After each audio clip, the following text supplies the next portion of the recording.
வணக்கம் நண்பர்களே. ஏப்ரல் மாசம் 14ஆம் தேதி 2026 வருஷத்துல தமிழ் வருடங்களில் 40வது வருடமான பராபவ வருடம் சிறந்த முறையில பிறகுது. வடிந்திடும் புகழில் வந்திடும் இகழ் அப்படின்றத இதனுடைய பொருள்.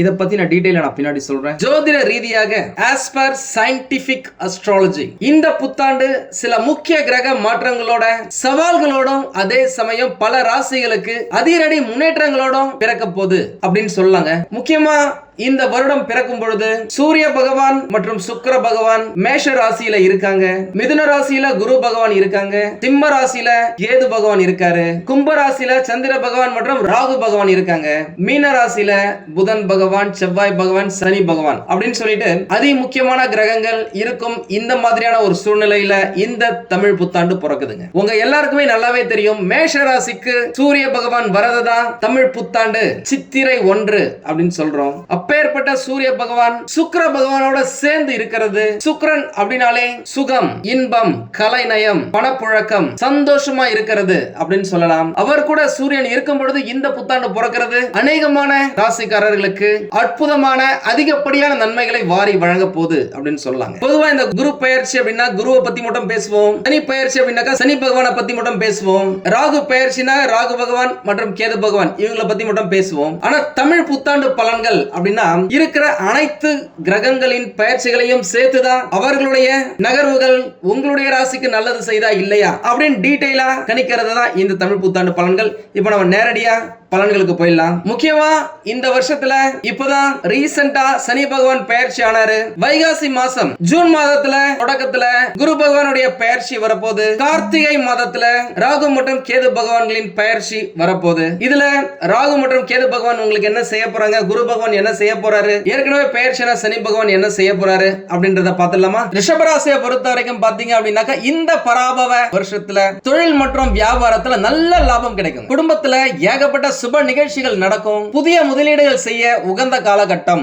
அப்படின்னு சொல்லலாம். உங்களுடைய ஆரோக்கியத்துல மட்டும் கொஞ்சம் எக்ஸ்ட்ராவா கேர் எடுத்துக்கிறது ரொம்ப நல்லது. உங்களுடைய ராசி இந்த தமிழ் புத்தாண்டுல எந்தவித நல்ல கிரகங்களும் கெட்ட கிரகங்களும் இல்லாம சுத்தமா இருக்கு. உங்க ராசியில இருந்து 2வது இடத்துல குரு பகவான் இருக்காரு. அவர் 3வது இடமான இளைய சகோதர தைரிய ஸ்தானத்துக்கு ஜூன் மாசத்துக்கு பெயர்ச்சி ஆவார். அது உங்களுக்கு கட்டாயம் நல்லதை நிறைய கொடுக்கும் அப்படின்னு சொல்லலாம். உங்களுடைய ராசியில இருந்து 4வது இடமான சுகம் மற்றும் தாயாஸ்தானத்துல கேது இருக்காரு. தாயுடைய உடல்நல கொஞ்சம் கவனத்தை வச்சுக்கோங்க. கேது பகவான் அப்படின்னாலே ஞானக்காரகன், ஒரு ஸ்பிரிச்சுவல் ரிலேட்டட் பிளானட் அப்படின்னு சொல்லலாம். கடவுள் நம்பிக்கையோட இருக்கீங்க, இறை வழிபாட்டுக்கு அதிக முக்கியத்துவம் தரீங்க அப்படின்னா கட்டாயமா உங்களுடைய வாழ்க்கையில நல்லதை அவர் செய்வாரு. உங்களுடைய ராசியில இருந்து 10வது இடத்துல ராகு பகவான் இருக்காரு. 10வது இடம் அப்படின்றது கர்மா மற்றும் தொழில் ஸ்தானம் அப்படின்னு சொல்லலாம். அந்த இடத்துல ராகு பகவான் இருக்கிறதால உங்களுடைய வாழ்க்கையில மிக சிறந்த ஒரு முன்னேற்றம் இந்த தமிழ் புத்தாண்டுல நீங்க பாப்பீங்க.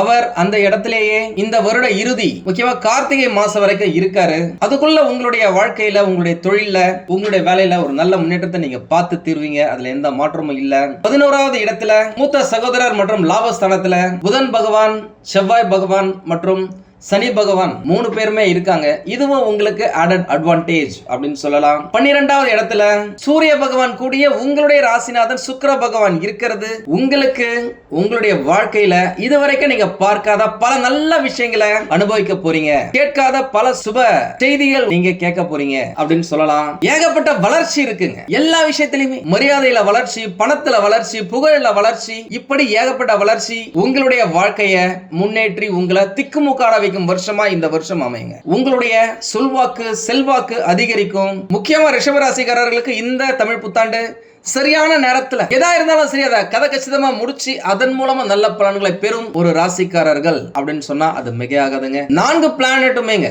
4 கிரகங்களும் லாபஸ்தானத்துல இருக்கிற யோகாதிபதி சனி பகவானும் சரி, குரு பகவானும் சரி, தொழில் ஸ்தானத்துக்கு அதிபதியான சனி பகவான் இனிமேல் லாபஸ்தானத்துக்கு போறதா இருந்தாலும் சரி, ராகு பகவானும் இந்த வருட இறுதியில குருவுடைய வீடான மீனராசிக்கு பயிற்சி செய்து அசுரத்தரமான வளர்ச்சியை உங்களுடைய வாழ்க்கையில ஏற்படுத்தி தர போறாங்க.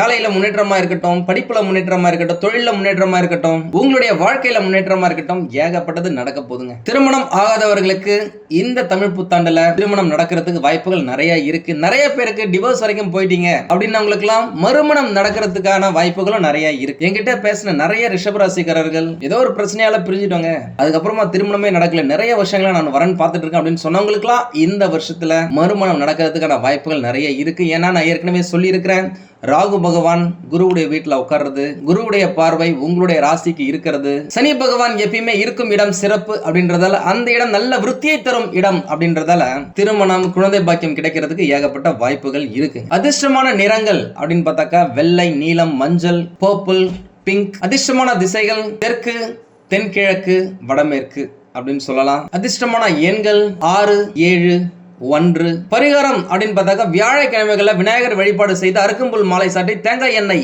தீபமேற்றி பழங்கள் வைத்து வேண்டிக் கொள்ள சகல காரியமும் ஜபமும் ஜெயமும் உண்டாகும் அப்படின்னு சொல்லலாங்க. முடிஞ்ச வரைக்கும் வெள்ளிக்கிழமைகள்ல மகாலட்சுமிக்கு நெய் தீபம் ஏற்றி வழிபடுவது சிறப்பு. சீக்கிரமாவே நான் குரு பகவானுடைய பயிற்சியை பத்தி போறேன். அவர் உங்களுக்கு மிக சிறந்த இடத்துல இருக்காரு. அவர் 3வது இடத்துல இருந்து உங்களுடைய கலஸ்திர ஸ்தானத்தை பார்க்கறதால திருமண நிகழ்ச்சிகள், வீட்டுல சுபகாரியங்கள், வண்டி வாகனங்கள், பொன் பொருள் ஆடையாபரண சேர்க்கை, இடம் மனை நிலங்கள் வாங்குறது இப்படின்ற மாதிரியான யோகங்கள் அவர் கொடுக்க போறாரு. அதை பத்தின டீடைலான வீடியோ நான் சீக்கிரமா போறேன். நம்ம சேனலை சப்ஸ்கிரைப் பண்ணாதவங்க சப்ஸ்கிரைப் பண்ணி வச்சுக்கோங்க. எல்லாமே நல்லா தாங்க இருக்கு. இருந்தாலும் ஏதோ ஒரு பிரச்சனை இருக்கு அப்படின்னாக்கா உங்களுடைய சுய ஜாதகத்தை பக்கத்துல இருக்கிற ஜோதிடர்களிடம் காமிச்சு விவரத்தை கேட்டு தெரிஞ்சுக்கோங்க. தேவைப்பட்ட நம்மளையும் கான்டாக்ட் பண்ணுங்க. நானும் ரெடியா இருக்கேன் உங்களுக்கு உதவி செய்வதற்காக. உங்களுக்கு இந்த வீடியோ பிடிச்சிருந்தா லைக் பண்ணுங்க. ரொம்ப பிடிச்சிருந்தது அப்படின்னாக்கா உங்களுடைய ஃப்ரெண்ட்ஸுக்கு, ரிலேட்டிவ்ஸ்க்கு ஷேர் பண்ணுங்க. நம்மளது வெறும் ஜோதிட நிலையம் இல்லைங்க, அறிவியல், கடவுள், ஜோதிடம் இந்த மூன்றையும் ரிலேட் பண்ணி நாட்டு மக்களுக்கு எப்படி எல்லாம் நல்லது செய்ய முடியும் அப்படின்னு சொல்லிட்டு நிறைய ரிசர்ச் நாங்க பண்ணிட்டு இருக்கோம். அது எல்லாத்தையும் உங்களுக்கு உடனுக்குடன் கிடைக்க நம்ம சேனலை சப்ஸ்கிரைப் பண்ணி வச்சுக்கோங்க. நீங்கள் இறைவனிடம் கேட்ட எல்லாமே உங்களுக்கு கிடைக்கணும்னு சொல்லிட்டு மனவளம், உடல் நலன், பொருளாதார முன்னேற்றம் என்று எல்லாமே கிடைக்க இறைவனை வேண்டி இந்த பதிவினை நான் நிறைவு செய்கிறேன். நன்றி, வணக்கம், வாழ்க வளமுடன்.